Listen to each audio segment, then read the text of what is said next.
नमस्कार, मैं हूं आशुतोष त्रिपाठी और पंजाब केसरी नवोदय टाइम्स में आपका स्वागत है।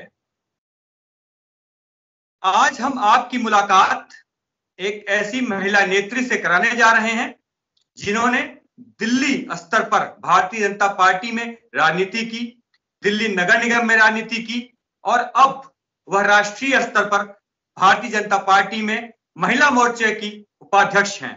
इसके साथ ही उत्तर प्रदेश महिला मोर्चे का प्रभार भी उन्हें दे दिया गया है। हम जुड़ रहे हैं भारतीय जनता पार्टी की वरिष्ठ महिला नेत्री रेखा गुप्ता जी से। रेखा गुप्ता जी, बहुत बहुत स्वागत है आपका। नमस्कार। बहुत बहुत धन्यवाद आशुतोष जी। रेखा जी, सबसे पहला सवाल आपसे यही है कि सबसे पहले आपको राष्ट्रीय उपाध्यक्ष बनाया गया भारतीय जनता पार्टी के महिला मोर्चे में, और अब देश के बहुत बड़े प्रदेश यानी महत्वपूर्ण प्रदेश उत्तर प्रदेश में महिला मोर्चे का प्रभार भी दे दिया गया। एक तरह से पूरे देश के महिला मोर्चे का, महिला समाज का दारोमदार आपके कंधे पे आ गया है, क्या कहेंगी?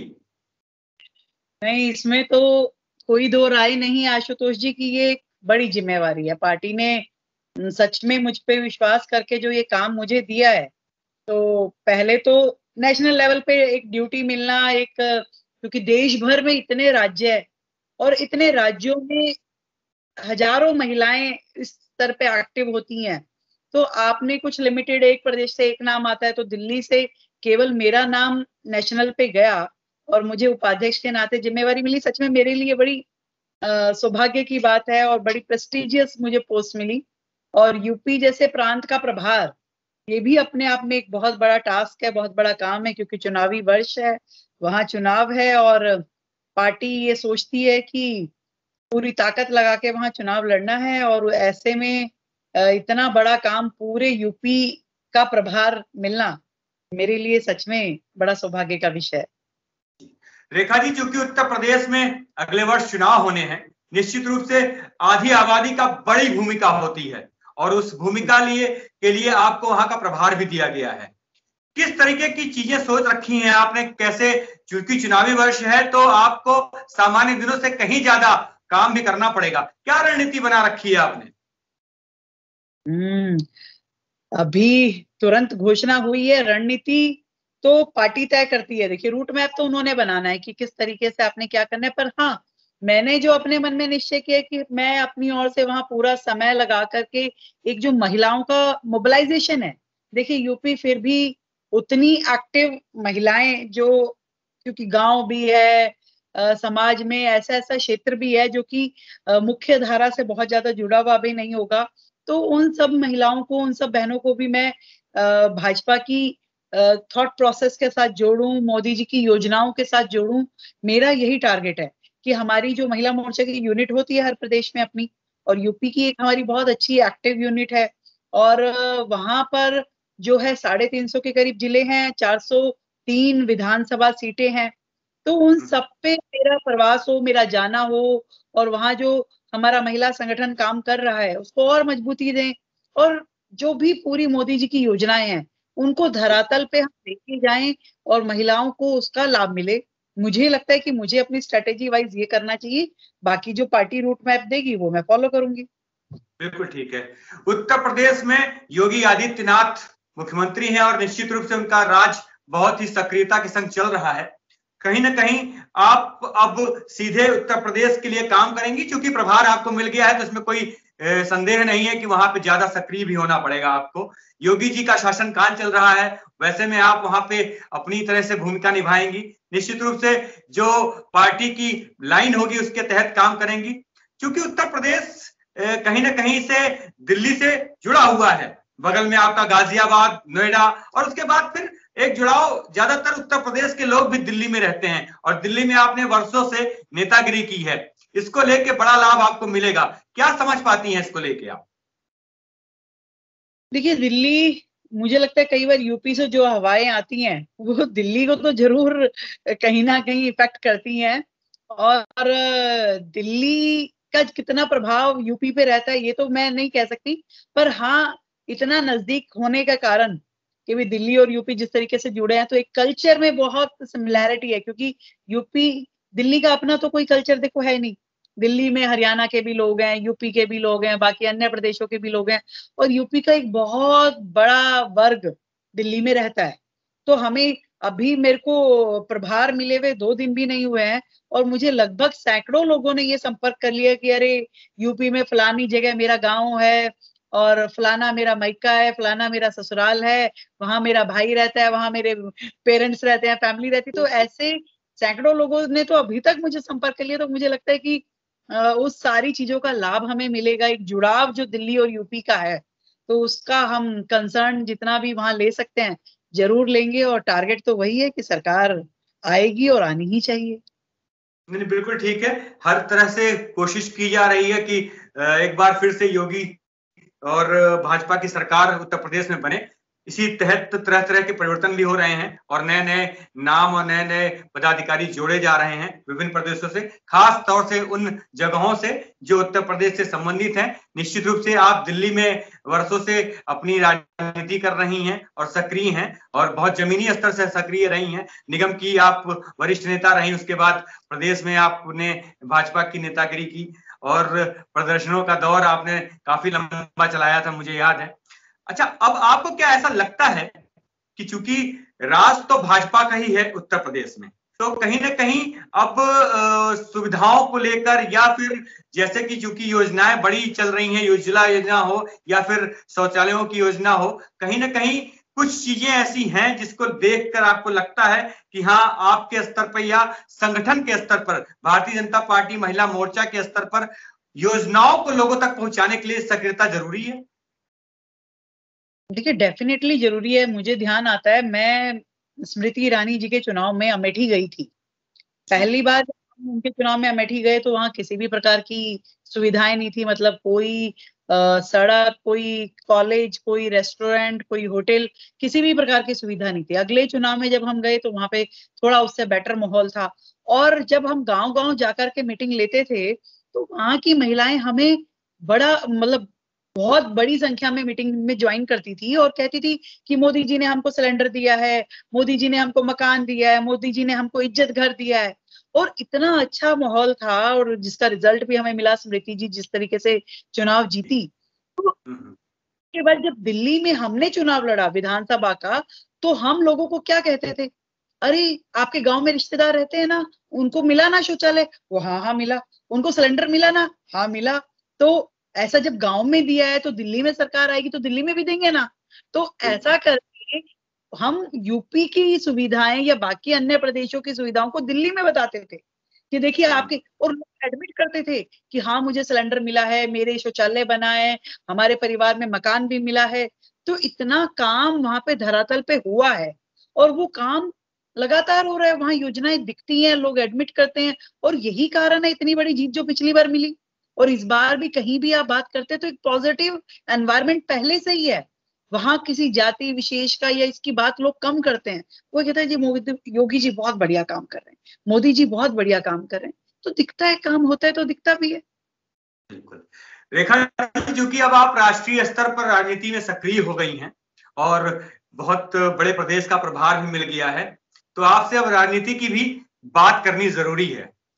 आम आदमी पार्टी दिल्ली की है, आप दिल्ली से हो, और आम आदमी पार्टी अब ताल ठोक रही है उत्तर प्रदेश में भी। क्या लगता है आपको, कुछ इस दिशा में भी बोलिए। देखो, उनको तो ढोल पीटने की आदत है। पिछली बार भी गए थे वो, वाराणसी जाके चुनाव लड़े ना। आपको जितनी रिस्पॉन्सिबिलिटी मिली है दिल्ली की वो तो होता नहीं है। उसके बाद मुझे जाके पंजाब में भी चुनाव लड़ना है, मुझे गोवा में भी चुनाव लड़ना है, मुझे उत्तर प्रदेश में भी लड़ना है। कैडर उनका कितना बड़ा है वो आप और हम सब जानते हैं। कितना कैडर है, एक व्यक्ति का डिक्टेटरशिप जिस तरीके से वहां है, उसके बराबर का कोई सानी भी उनके पास नहीं है कि जी एक जना जा करके गोवा संभाल ले, एक जना यूपी संभाल ले, इतना भी नहीं है। वही अरविंद केजरीवाल दिल्ली में भी लड़ेंगे, वही अरविंद केजरीवाल यूपी में भी लड़ेंगे। तो कहाँ कहाँ लड़ेंगे भाई, और कहाँ कहाँ के मुख्यमंत्री बनना चाहते हैं? और वो पिछली बार भी जनता ने उन्हें बता दिया। उसके अलावा तो कहीं आए नहीं। दिल्ली के पैसे से पूरे देश में एडवर्टाइजमेंट जो वो करते हैं, इसका मतलब ये नहीं है कि वो वहां चुनाव जीत लेंगे। उन्होंने जो सब जिगबाग दिखा करके, या जिसे कहते हैं ना काट की हांडी चढ़ा चढ़ा के, अरे देखिए कितना बढ़िया पुलाव बन रहा है, पुलाव बन रहा है, बनेगा बनेगा, खिलाएंगे। ना किसी को आज तक पुलाव मिला, ना किसी ने खाया। तो यूपी की जनता बड़ी स्मार्ट है। दिल्ली में उन्होंने जो करना था कर लिया, पर मुझे कहीं से कहीं तक भी नहीं लगता कि वो कुछ वहां पे रिजल्टफुल हो पाएंगे। पंजाब को लेके अभी एक सर्वे आया जिसमें कहा जी जा रहा है कि सबसे बड़ी पार्टी बनकर उभरेगी आम आदमी पार्टी। इस पर भी कहिए कुछ।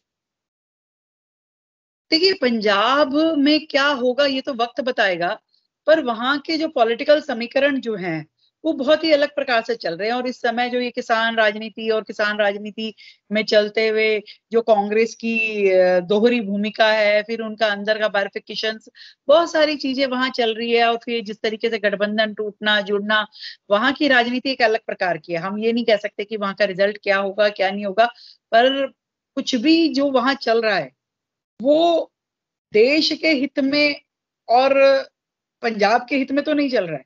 आज वो बिल्कुल। बन भी जाएं, कर भी लें, और ऐसा लगता नहीं, वो टूट फूट की राजनीति भी, कांग्रेस को तोड़ दो, बीजेपी को हटा दो, बीजेपी के खिलाफ एक वो माहौल बना दो, किसानों को बिठा दो। नहीं, तो आज पूरे देश में हर राज्य के किसान तो संतुष्ट हैं, पर कांग्रेस सारी राजनीति जो पंजाब में हो रही है, सारा का सारा आंदोलन पंजाब से जोड़ करके वहां से ट्रक भर के उनके लिए खाना आना, वहां से ये सब पॉलिटिकलाइज किया जा रहा है मूवमेंट को। और उसका रिजल्ट हो सकता है कुछ यहाँ से हो या वहां से हो, पर मुझे लगता है कि फिर भी जनता ये समझती है कि वो क्या हो रहा है, और रिजल्ट जो है वो भारतीय जनता पार्टी के फेवर में ही रहने वाले हैं। कांग्रेस और आप पार्टी जिस तरीके से आपस में गुत्थम गुत्था हुई हुई है, एक दूसरे के बाल नोच रही है, वो जनता देख रही है। वहां क्या हो रहा है, किस तरीके से हो रहा है, सब जनता को पता है। ऐसा थोड़ी ना है कि हाँ भाई दिल्ली में मैंने बिजली ऐसे है, मैं पंजाब में बिजली फ्री करूंगा, जाके ला दे, कितनी फ्री करेगा, वो सब पता चल रहा है जनता को कि हो क्या रहा है। तो कहने की बात है, आप पार्टी की कोई सरकार वरकार वहां पे बनने वाली नहीं है। जी। अब आम आदमी पार्टी की बात हो गई, कांग्रेस की बात पंजाब के साथ ही हो गई। उत्तर प्रदेश में समाजवादी पार्टी और बहुजन समाज पार्टी, ये दोनों पार्टियां सरकार में रही हैं और उनका एक कहीं ना कहीं बड़ा कैडर है और दोनों ही पार्टियों का अच्छी अच्छी पकड़ भी है। उन दोनों पार्टियों के बीच में, क्योंकि भारतीय जनता पार्टी तो सरकार में ही है, लेकिन फिर भी आपको वहां सक्रिय होना है, खास तौर से चुनावी वर्ष है उसको लेकर। तो बसपा और सपा के स्तर पे किस तरह की चीजें देखती हैं, क्या चुनौतियां आपको लगती हैं? देखिए, वहां की लोकल पार्टी के रूप में जितना भी, जब भी उनकी सरकारें रही और उन्होंने जो काम किया, उसी के बाद तो योगी जी की सरकार आई। यानी कि जनता ने उनके कामों को, उनकी परफॉर्मेंस को नकारा। उनको नहीं लगा कि वहां आज से पहले जिस प्रकार से कानूनी वहां का सिस्टम था, लोग किस तरीके से डरते थे, घबराते थे, वो कहते थे यहाँ की तो कानून व्यवस्था ही नहीं है। यूपी में तो इस प्रकार से डील समझा जाता था, पूरे देश में यही इंप्रेशन था कि वहां पे कानून नाम की चीज सर्वाइव ही नहीं करती, चाहे वो मायावती जी का शासनकाल रहा या अपने यादव जी का रहा। तो योगी जी के आने के बाद आज यूपी की इमेज में जिस तरीके का सुधार आया, जिस तरीके से वहां पे आर्थिक व्यवस्था और बाकी सारे विकास को जिस तरीके से सुदृढ़ता मिली है, तो वो लोग समझते हैं। और आज जो है चप्पे चप्पे से आवाज आना कि योगी जी दोबारा आ रहे हैं, योगी जी की सरकार बन रही है, तो ये अपने आप में उनकी जो काम है, जो उनकी परफॉर्मेंस है सरकार की, वो दिखाती है कि भी आपने अच्छी परफॉर्मेंस करी तभी दोबारा सरकार आने की बातें लोग कर रहे हैं। नहीं तो अभी तक तो न जाने क्या माहौल हो लेता। अब वो अलग अलग चुनाव लड़े, मिलके लड़े, या जो भी करने वाले हैं, उसका रिजल्ट वही रहेगा, सरकार तो योगी जी की ही बननी है। जी। रेखा जी, चूंकि राष्ट्रीय स्तर पर आप भारतीय जनता पार्टी में महिला मोर्चे को देख रही हैं, किस तरीके से संगठन में भारतीय जनता पार्टी के महिला मोर्चे में आम महिलाओं को जोड़ने को लेकर या संगठन मजबूत करने को, मोर्चे को मजबूत करने को लेकर जो रणनीति है या जो भी आप कर रही हैं, उसके बारे में भी बताएं। देखिए, जो साधारण एक महिला है, उस महिला को जोड़ने के सारे प्रयास, कोई ऐसा नहीं होता कि हमने कोई मेंबरशिप फॉर्म भर कर ही कोई व्यक्ति जुड़ता है जब उनको दिखता है कि जो सरकार काम कर रही है, जो व्यक्ति उस राज्य को नेतृत्व दे रहा है, उसका उसमें कितनी जेन्युइनिटी है, उसकी नीतियां कितनी स्पष्ट है, उसकी नीयत कितनी साफ है। जब लोग वो देखते हैं तो लोग अपने आप जुड़ते हैं कि हाँ भाई, उनका जो आज पूरे विश्व भर में जो मोदी जी का इमेज है, उसके कारण से आज मुस्लिम महिलाएं, पिछली बार कितनी बात हुई कि भी मुस्लिम महिलाओं ने भी सरकार को खूब वोट दिया है, इसीलिए सरकार बनी है। तो जब काम होता है। आज तक किसी और सरकार ने तो नहीं सोचा मुस्लिम महिलाओं के लिए जो ट्रिपल तलाक को हटाया गया, किसी और ने क्यों नहीं चिंता करी? किसी और ने 370 की चिंता क्यों नहीं करी? किसी और सरकारों ने आज तक इतने वर्षों से राम मंदिर का मुद्दा उलझा हुआ था, इसको शांतिपूर्ण तरीके से समाधान मिलना, ये आज तक बाकियों ने क्यों नहीं किया? अभी तक तो इस गरम तवे पे रोटियां ही सेकी जा रही थी ना आशुतोष जी। अभी तक तो इसको राजनीति का मोहरा मान के कभी दंगे फैलाना, कभी कुछ और करना, वो सब चल रहा था। कैसे इतनी शांति से, इतने प्यार से इसका समाधान हो गया? कैसे इतने बड़े बड़े डेवलपमेंट के काम हो रहे हैं?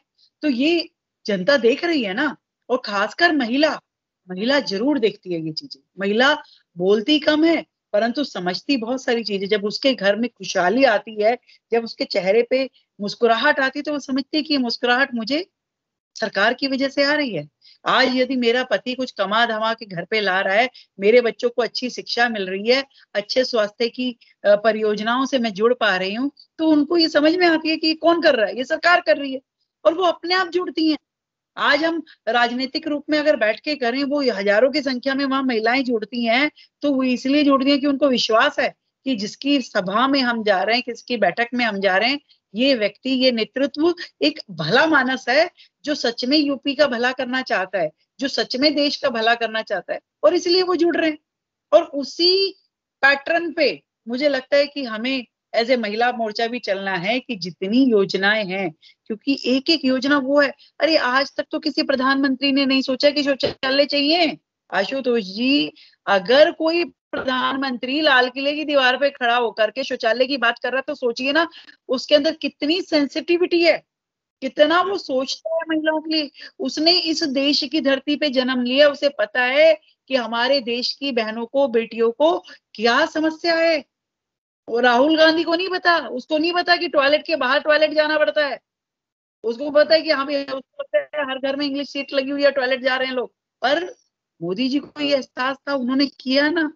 और इसी तरीके से योगी जी ने उसी प्रकार से अपने पूरे यूपी में उस सारी की सारी योजनाओं को क्रियान्वित करके लोगों तक पहुंचाया है। आज भी आजादी के 75 साल बाद भी यदि भारत में 18,000 गांव ऐसे थे जिसमें लाइट नहीं थी, और मोदी जी के 1 साल की उन्होंने जो अल्टीमेटम दिया पूरे विभागों के भी लाइट चाहिए मुझे हर गांव में, हर गली में, हर चप्पे पे, और वो लाइट पहुंची है। तो ये कौन बताएगा? हम बताएंगे ना जाकर के कि भैया तुम्हारे यहाँ लाइट अपने आप नहीं आ गई है, ये सरकार लेके आई है। किसकी सरकार है? योगी जी की सरकार है, मोदी जी की सरकार है। ये काम करना है हमें, और ये काम कर भी रहे हैं, और स्पीड में करेंगे। रेखा जी, अब आपसे सवाल करते हैं दिल्ली की। दिल्ली में नगर निगम के चुनाव होने हैं। आपने वर्षों तक नगर निगम की राजनीति भी की है, क्या समझ पा रही हैं इस बार नगर निगम के चुनावों में क्या होगा? देखिए, केजरीवाल साहब ने देखो कोशिश तो बहुत की है कि इस बार नगर निगम को काम ना करने दिया जाए। जिस प्रकार से उन्होंने नगर निगम के फंड रोके, कर्मचारियों की तनख्वाह रोक ली, और पूरा का पूरा सिस्टम को उन्होंने फेल करने का पूरा काम किया। पर मुझे लगता है कि जनता को ये बात समझ में आ रही है कि ये सब कौन कर रहा है और क्यों कर रहा है। तो रिजल्ट तो खैर वही रहेगा। दिल्ली की इस नगर निगम में मुझे लगता है कि बीजेपी जीत कर निकलेगी। पर जो उन्होंने घटिया काम किया ना, नगर निगम को ना चलने देने का, वो जनता के बीच में पक्का से पहुंचा है। लोगों को ये समझ में आई कि भैया सरकार जब अपने लोकल निकाय का पैसा नहीं देती है तो परेशानी खड़ी होगी। उनके पास बजट, कोई अपना इनकम का सोर्स तो है नहीं ना निगम के पास। उनके पास तो केवल जिम्मेवारियां हैं। उनको नर्स अपना प्राइमरी के स्कूल चलाने हैं, उनको अस्पताल चलाने हैं, उनको सड़कों की मेंटेनेंस करनी है, उनको सफाई कर्मचारियों को तनख्वाह देनी है, उनको कर्मचारियों को पेंशन देनी है। कितना मतलब पूरी की पूरी दिल्ली की सफाई व्यवस्था जो कर रहा है निकाय, उसके कर्मचारियों को तनख्वाह नहीं देना, ये माननीय मुख्यमंत्री साहब ने किया है। और वो विषय दिल्ली के हर घर में पहुंचा है, क्योंकि इतने लाखों लाखों कर्मचारी जब होते हैं तो हर कर्मचारी का घर जुड़ा हुआ है यहाँ पर। तो इसलिए निश्चित रूप से इसका हर्जाना जो है वो केजरीवाल साहब को भुगतना पड़ेगा, और दिल्ली में सरकार उनकी नहीं आ पाएगी निगम में। चलिए, क्या कारण है रेखा जी कि दिल्ली में भारतीय जनता पार्टी सरकार नहीं बना पाती है? देखिए, ये सवाल तो बहुत जबरदस्त है। कि सरकार क्यों नहीं बना पाती है। सरकार इसलिए नहीं बना पाती कि जो पहली बार केजरीवाल जी आए तो उन्होंने एक बहुत आदर्शवादी जनता को एक पिक्चर दिखाई कि हम ऐसा करेंगे, हम ऐसा करेंगे, हम ये करेंगे। तो लोगों को अच्छा लगा कि हाँ भाई शायद दिल्ली के दिल बदलेंगे, कुछ बढ़िया होने वाला है, कुछ अच्छा होने वाला है। तो जो घोटालों की सरकार कांग्रेस की चल रही थी उसको हटा करके केजरीवाल साहब आ गए। अब केजरीवाल साहब ने जो किया वो काम धीरे धीरे जनता को ये तो समझ में आ रही है कि ये काम कोई बैलेंसिंग वाला तो है नहीं कि पूरे समाज को साथ में लेके चलने। उन्हें पूरे के पूरे समाज को दो हिस्सों में बांट दिया। दो हिस्सों में ये बांट दिया कि हाँ जी एक लोअर मिडिल क्लास और एक middle class. Lower middle class को कहा कि जी हम तो आपको पानी फ्री देंगे, बिजली फ्री देंगे। किसकी जेब में से लेके देंगे? दूसरे की जेब में से लेके देंगे। तो उसकी जेब में से पैसा लेके इसको दिखाएंगे और इसकी जेब में से। आज भी हम जब झुग्गियों में जाते तो लोग कहते जी मेरी झुग्गी का बिल 4000 का आ गया, कोई कह रहा है 6000 का आ गया। कहानी वही की वही है। एक बार लोगों ने समझा कि शायद कुछ होगा, दूसरी बार ये चुनाव हुआ कि नहीं भाई कुछ तो जरूर और होगा, क्योंकि बीजेपी ने तो दिया नहीं फ्री का पानी, फ्री का बिजली, बोला नहीं हमने। दे तो शायद देते, सरकार आने के बाद दे सकते थे, परंतु बोला नहीं कि वादे कर लो और निभा ना पाओ वो काम नहीं करना। आज केजरीवाल साहब को तो कोई फर्क पड़ता नहीं जी, डेवलपमेंट हो नहीं हो, फ्लाईओवर बने नहीं बने, सड़क कोई नहीं बने नहीं बने, कोई नया कॉलेज खुले नहीं खुले, कोई नया अस्पताल खुले नहीं खुले। पूरी दिल्ली की क्या हालत होगी कोविड के समय आपने देखा ना, किस तरीके से लोग सड़कों पे मरे हैं, किस तरीके से बिना ऑक्सीजन के मरे, किस तरीके से बिना इलाज के मरे। तो इस पूरे प्रोसेस में कहीं उनका ध्यान नहीं था। कोई एक कॉलेज वो अपने पूरे कार्यकाल में खुलवा नहीं पाए, किसी तरीके का डेवलपमेंट का कोई विषय नहीं है। केवल जुबान की राजनीति जो करते हैं, जुबान हिला दी, बोल दिया, लोगों को खुश कर दिया। तो ये जो काम उन्होंने किया तो ये मुझे लगता है कि जो काठ की हांडी चढ़ी वो चढ़ तो गई, पर इस बार अब उनको दोबारा मौका निगम के चुनाव के बाद समझ में आ जाना चाहिए कि अब उसके बाद और ज्यादा होने वाला नहीं है। चलिए रेखा जी, मुझे उम्मीद है कि जिस तरीके से आपका आत्मविश्वास है और आपको भरोसा है कि भारतीय जनता पार्टी आने वाले दिनों में, चाहे वो देश में किसी प्रदेश के चुनाव हो या फिर दिल्ली में निगम या दिल्ली में विधानसभा के चुनाव हो, निश्चित रूप से अच्छा करके दिखाएगी और आप उस दिशा में सक्रिय भी हैं। ढेर सारी शुभकामनाएं आपको। नया प्रभार मिला है उत्तर प्रदेश का, आप महिला मोर्चे को और मजबूत करें। आपने हमसे बातचीत की, अपना वक्त दिया, इसके लिए बहुत बहुत धन्यवाद। नमस्कार। Thank you Ashutosh ji.